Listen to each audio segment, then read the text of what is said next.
Liverpool Football Club. Challenging for the Premier League title? Back in the Champions League? Or another underperforming season to come for the forthcoming campaign? Hey guys, welcome back to the channel, welcome to another video. Yes, today is the turn of Liverpool to be put under the microscope. I've done a couple of these videos already talking about Arsenal and Aston Villa. Well, today is the turn of my club, Liverpool. We're going to be talking about Liverpool. We're going to be talking a little bit about last season. We're going to be talking about their pre-season and what is happening right now this summer at Liverpool, at Anfield. And we're going to be touching a little bit upon the expectation level and my personal opinion of Liverpool for the forthcoming campaign. Not going to talk too much about that one in particular because I've got a big video coming out next week in regards to pre-season predictions. So we're going to wait for that one mainly.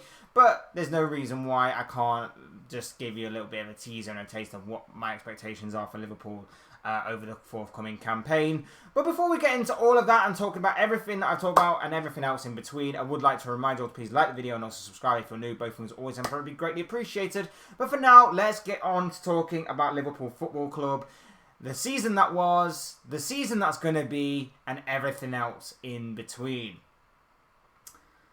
Look, last season was a bit of a car crash, wasn't it? Last season was a bit of a stop-start season. And it was horrible because obviously it was a season that was filled with excitement and optimism going into it. We had just come off an incredible and phenomenal season. An almost historical season in which Liverpool were very, very close to winning the quadruple. We were 20 minutes away from winning the Premier League title. We were a game away from winning the Champions League after already securing the League Cup and the FA Cup. We were so close to winning a quadruple, but it wasn't to be. Man City came back to beat Aston Villa to stop us from winning the Premier League title, of course, and Real Madrid beat us in the Champions League final. That was heartbreaking, but there was a sense of optimism and excitement for the future that maybe the season after Liverpool could go one step further. Maybe they could replicate something similar. Maybe they could go again in another phenomenal journey that was of that season, and maybe go again for the next season to come. Maybe Liverpool would have actually gone on to win one of those bigger trophies that we would have loved to have had, the Champions League or the Premier League in that aspect. A lot of hope, a lot of optimism going into it, all fell apart. All fell apart. We wanted something exciting, we wanted something big, and instead what we got was a season that stuttered. What we got was a season that was disappointing. What we got was a season in which all the issues that we didn't dive deep enough into all rose their head at once and all caused concern. The main problem was the midfield. In my opinion, and in a lot of people's opinions, the midfield was the biggest concern of them all for last season. It fell apart. It lacked tenacity, it lacked aggression, it lacked energy, it lacked all the fundamentals of what we know of a Jurgen Klopp midfield. It just lacked for the most part of last season. That was the biggest concern. And that left people to start to realise that, oh, maybe we should have gone in for a midfielder last summer. Maybe we should have started to transition this midfield over the past couple of years. Myself included in that. I overlooked it. I didn't see it as a major concern until obviously it happened. And sometimes in hindsight you can see these things better than what you can in that present day. And that's of course what happened. The previous year prior to that, we saw that midfield obviously play every game possible. This campaign, they stuttered, they struggled. And it was really telling in the performances that the baseline, the main nucleus of that Klopp philosophy and ideology and tactical nuance is that midfield area. It's the most important area on the pitch for most teams, but for a Klopp system and for Liverpool especially, it is the most important. People will say the goalkeeper's important, the centre-backs are important, Mo Salah is important, Mane was important for a number of years. It's that midfield. It was that midfield. Rival fans will have you believe that Sadio Mane was important, why he left. But it was that midfield area. that was letting the side down. The defence wasn't great either. The defence didn't cover themselves in much glory. But at the same time, the midfield was pretty much, for a majority of last season, non-existent. It wasn't all doom and gloom by any means. Like, it was very much underperforming. It was very much underwhelming. But there were some highlights here and there. There were some good moments. Liverpool's home form was pretty much impeccable and unbeatable, with the one exception of losing to Leeds United, of all teams. But apart from that, their home form was pretty solid, as it does tend to be. It was their away form that was shocking. It was stop-start. It was stuttering. We'd go from beating Man City at home one week to then losing to Nottingham Forest away the next. We'd go from beating Manchester United 7-0 to losing 1-0 to Bournemouth. We'd go from beating Tottenham, drawing to Arsenal, beating Newcastle, to losing and dropping points to teams that were near the bottom of the table or in a lower to mid-table sort of ranking. That in previous years we should be beating, and we have beaten, and we should be beating right now. But that obviously wasn't to be the case last season, hence why we missed out on the Champions League, hence why it was poor, hence why it was underperforming, hence why a lot of angry Liverpool fans were very annoyed and very frustrated by what we were seeing last season. I was angry, I was frustrated, I was annoyed with what I was seeing. It was only until the end of the season that we saw a bit of hope and a bit of optimism about the future come about with Liverpool. When Klopp finally caved in and started tweaking a few things and started changing some of his tactics, started changing the formation, started putting Trent Alexander-Arnold into a more midfield role, that we started to get a bit more excited and a bit more optimistic for the future, that maybe, just maybe, with the right level of investment, the right level of change in that squad, maybe Liverpool could go on to have a bigger and better season this campaign, or for this forthcoming campaign. Trent's move into midfield was seen as a brilliant move. He was starting to show more of his attacking prowess and was starting to put in better performances. The defence was a bit leaky at times, but obviously a change in formation was never going to be a well-oiled machine overnight. It does need to be put into action more often, and to obviously tweak some things and to change some things and to obviously get used to a new formation and a new idea. That will come with time, hopefully. But changes in the squad needed to come this summer, and big investment was needed. Getting rid of the likes of James Milner, Naby Keita, Alex Oxlade-Chamberlain and Roberto Firmino to an extent was also needed as well. Change in the squad, like I say. Naby Keita definitely needed to move on, Oxlade-Chamberlain as well. And whilst you could argue that maybe there was a place for Milner, there was a place maybe for Firmino at some point, them moving on isn't the worst thing that could happen to Liverpool Football Club. And then, of course, what happened in pre-season was the incomings of the likes of Alexis McAllister and Dominic Szoboszlai. McAllister, of course, arrived for an absolute bargain of a price and has looked pretty good in pre-season so far. And Szoboszlai was picking up a very good reputation in Germany that hopefully he can bring over to England and to Liverpool, as to why we forked out £60-odd million on this player.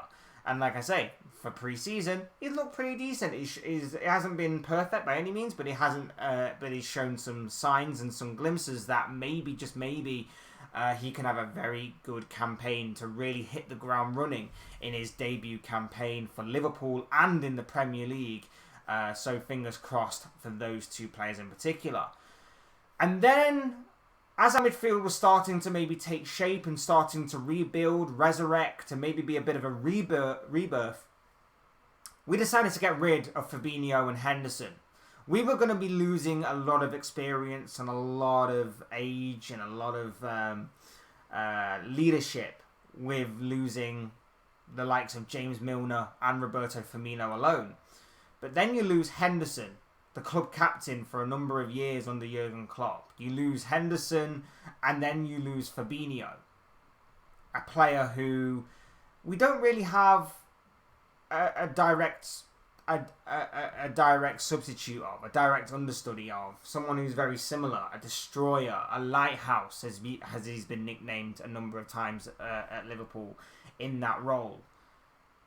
That caused me concern. Leadership and experience is something that I think is very underrated in today's modern game. I think it's something that is overlooked a lot in today's modern game, especially because, you know, video games like Football Manager and FIFA don't seem to take a lot of that into account. But it is needed and it is necessary. And I think the Liverpool midfield went from being strong with the additions of McAllister and Szoboszlai, and fingers crossed there would be more incomings, to then going a little bit weaker with the departures of Fabinho and Henderson. I think it's something that obviously needs to be addressed and looked at, and I know the transfer window isn't closed yet. I know that there is still time for Liverpool to bring in more players. And, you know, Romeo Lavia coming in, he'll be great for the future. Not necessarily for the here and now. He's not exactly experienced enough and leadership, and is a leader as of right now, in my opinion, that I keep talking about. But I think he'll be good for the future, and I think it is going to be a decent enough signing. I just fear that in the crunch moments, when the pressure is cranked up a few notches, this Liverpool side might not be able to cope with that level of intensity, with that level of pressure, particularly in that midfield area. I know we have leaders elsewhere. I know that Van Dijk being made captain is the perfect choice. I know Trent Alexander-Arnold being made vice-captain, and you have leaders elsewhere in Alisson, Andy Robertson, Mo Salah. Szoboszlai in that midfield to an extent, but he's still relatively young. I know there are leaders elsewhere, but in that midfield, where I said before, is the baseline and the nucleus towards Jurgen Klopp's mentality, Jurgen Klopp's ideology and tactical nuance. That is where you need it most. Because if that midfield falls apart, as we saw last season, the whole system falls apart. And the whole system doesn't play as well if that midfield isn't strong and isn't on point and isn't on song. So I do worry in that aspect. But I also worry about the defence as well. I worry about the defence. Joel Matip and Joe Gomez, look, okay squad players, should have probably been moved on by now. Should have probably moved on by now. Those two in particular. Virgil van Dijk, there are question marks over whether or not he can get back to his best. Fingers crossed he can, but I do worry. Ibrahim Konate, can he stay out of the medical room for longer than a few games at a time? I really, really hope so, because I really like this guy and I think he's a very good defender. But his performances and his consistency only stops and starts because of his injuries that he's picked up a number of times in the past couple of years that we've had him. And then, of course, you've got other concerns. Can Andy Robertson adapt to a new position in a new formation?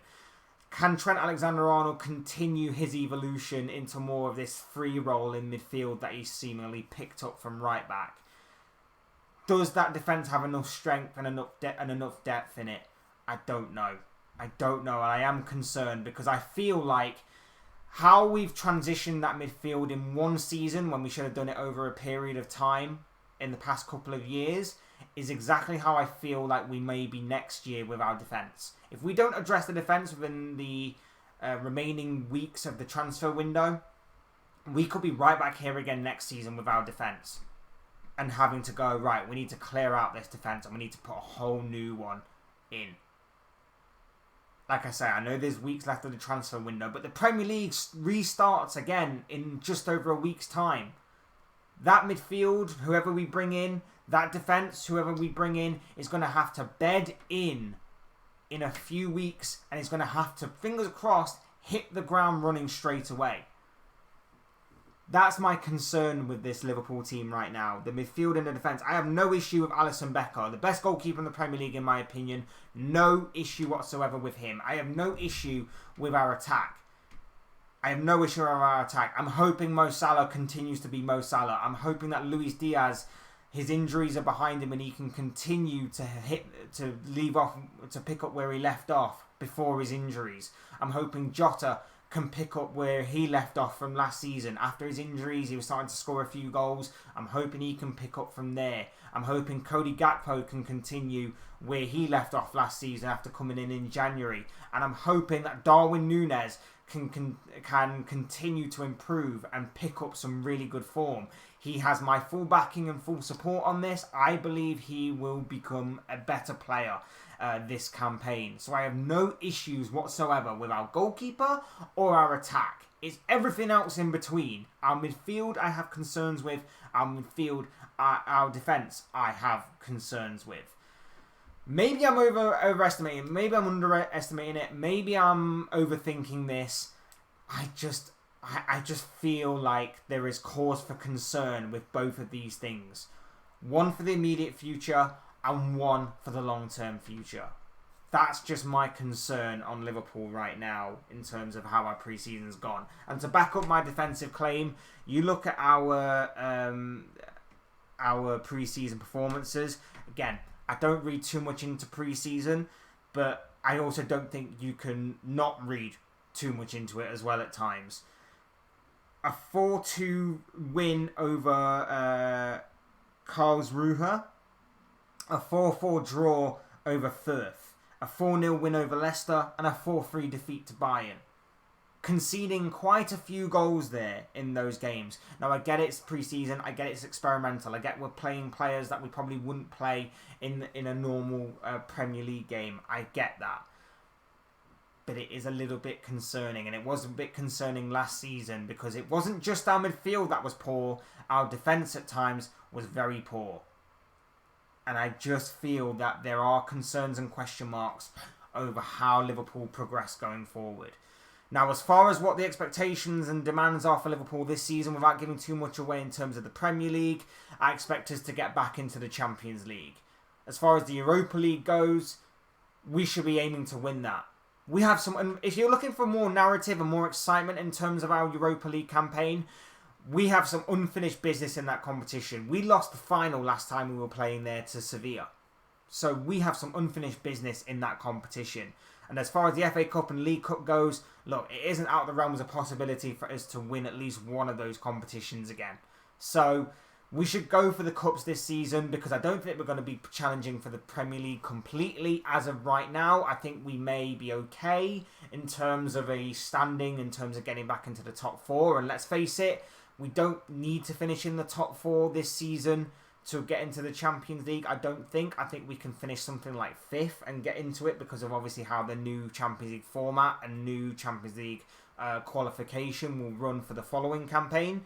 But getting back into the top 4, if we are to still consider it a top 4 race, is something that I see Liverpool doing. But at the same time, I think our focus, if we are to win silverware, should be on those cups, and the Europa League in particular is one that I think we should definitely be going. We should definitely be going for. So I see that happening in terms of Liverpool's performances this season. Like I say, cause for concern in terms of midfield and defence. But other than that, like I say, a lot to maybe look at and maybe be excited about for the future.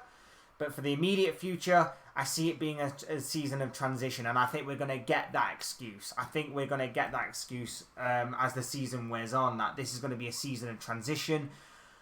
And I'm annoyed by that. I hate that is obviously a thing now for a team that should be transitioning and changing year after year, but still managing to maintain some sort of fight and some sort of level that Man City do whenever they go in transition. We'll talk about Man City later in another video. But that's just my concern with Liverpool right now, is that we're going to be heading into another season in which we'll get the same spiel of it's a transition season. Our midfield needs to transition. Our defence needs to transition. We need to get used to this new formation if we are to play it. New stuff along those lines. So those are just the thoughts, comments, opinions, predictions, feelings, whatever you want to call it, of this guy. I want to know what you guys think. What do you make of anything to do with Liverpool Football Club as of right right now or in the future in terms of the forthcoming campaign. I'm sure you guys have a lot of interesting thoughts, comments, opinions, predictions, feelings, whatever you want to call it. That way for interesting and great reading down below in the comment section, so do get involved down there. Otherwise, hit the like button on the way if you enjoyed the video, subscribe if you're new or want to see more content like this. Both things are always and probably greatly appreciated, and as always, thank you all so much for watching and listening. I've been Fletch, this has been another Fletch Talks video, and I will see and speak to you all again soon in another video or live stream or whatever it may be. Cheers guys, have a good day.